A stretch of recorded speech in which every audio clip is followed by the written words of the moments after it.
Yo, what's up guys, welcome back. Today's video is going to be talking about a long-range air assault I did 29 Palms, California as a rifleman. So if you're ready for this kind of story, make sure to listen up, let's get into it. So most of the guys in my unit, including myself, are new to this whole Marine Corps thing. We've only been in for 6 months, and we are already being told that we're going to be riding in a helicopter for the first time in less than a week, and then in less than 2 days after that, we're going to be doing some crazy air assault with Apaches attached to us. And we're going to be inserted into a city, taking out an HVT, and then getting extracted from the same Ospreys back to base. Part of the training that was very necessary just leading up to this whole thing was just riding in a helicopter for the first time. So they ended up taking us down to this area where the helicopters would pick us up, take us for a quick joyride, doing some contour flying. Man, it was badass. It was a lot of fun, but it was terrifying at the same time. Not 2 days later, after doing this joyride, we were doing the assault. And we woke up early that morning, got our weapons, got all our gear on, our armor. We headed down to the hangar to hang out.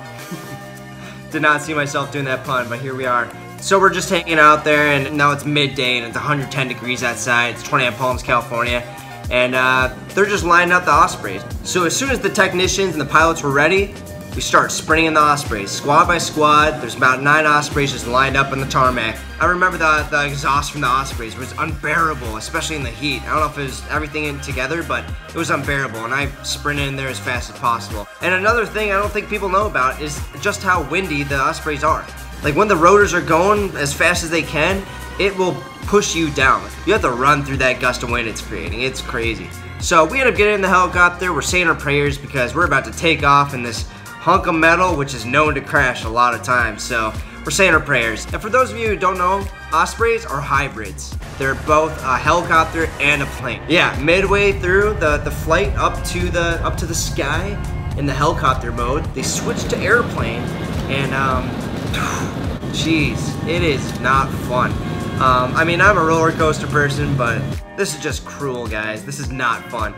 And a lot of the guys, their stomachs agreed. But one thing I will admit that was really cool about the Ospreys was that they had the back hatch open the entire flight. So you could see the Ospreys in the background, they're pretty close to you too, and they got all of them squads of Marines in them, and they're flying right behind you. It's pretty cool seeing your company all up in the air. It's 150 people up in the air in 9 different helicopters. It's just cool, guys. It gives me chills thinking about it. Now we reached the insertion zone. This is just a plot of land right next to the city, and we're about to do this thing, guys. We got Apaches just already firing at some objective that's just trying to take the fire off of us while we're in this very exposed area, landing into the middle of the desert. So anyway, we hit the ground, and we end up running into this haze of dust and debris that's just flying all over the place while we're trying to get away from it.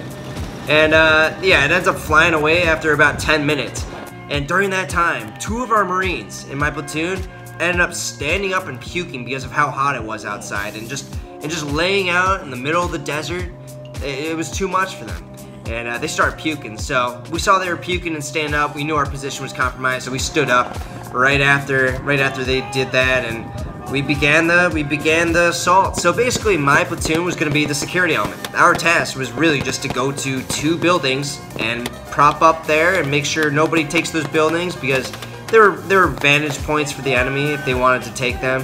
And the other platoons were going to be doing the actual hit and run raid that was going to be taking out a high value target. It was really badass. I remember there's a road that we had to go through to get to the 2 houses, right? We had to pass through the road. And while we were passing it, one of my buddies, Webb, he always gets hit during all the raids, and he was the unlucky guy, once again, to get hit by an IED, right?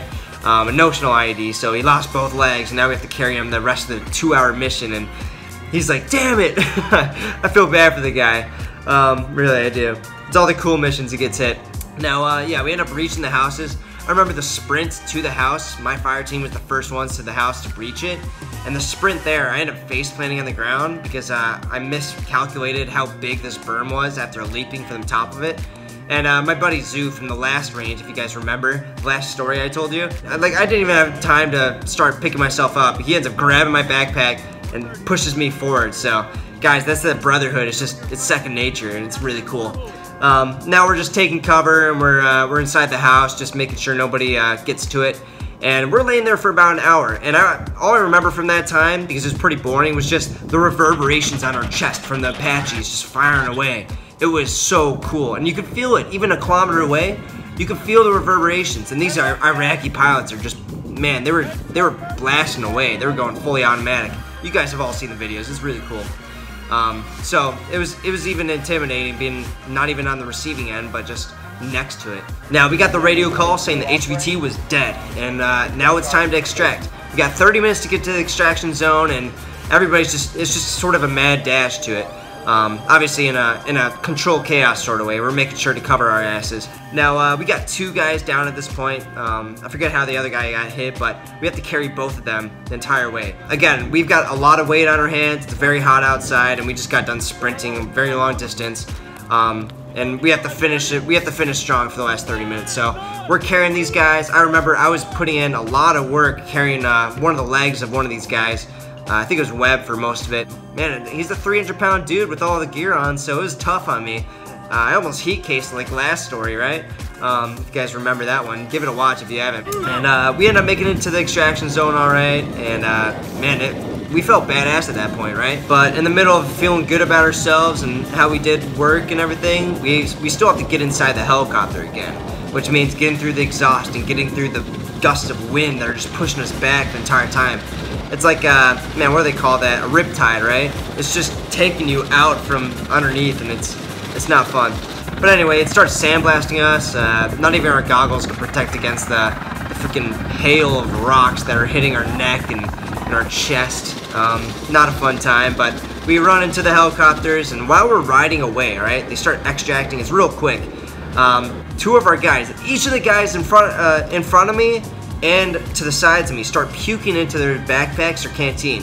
I remember midway through the flight, my roommate who was right next to me, he's like, "Hey, Weatherholt, you got a canteen?" I'm like, "Yeah, of course." "Oh wait, it's empty." And he's like, "Oh, perfect." So he takes the canteen, starts puking in it. I'm like, "Are you serious?" Not a fun time, but yeah, once again, that just shows you how hot it was.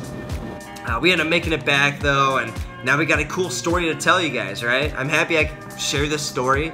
If there's any more stories you guys want me to tell you real quick, definitely leave it down in the comments. What do you like to hear? Boot camp stories, SOI, in the fleet, anything. Guys, I appreciate all your support. Leave a like, leave a comment, subscribe if you really enjoyed it, and I'll talk to you guys in the next one.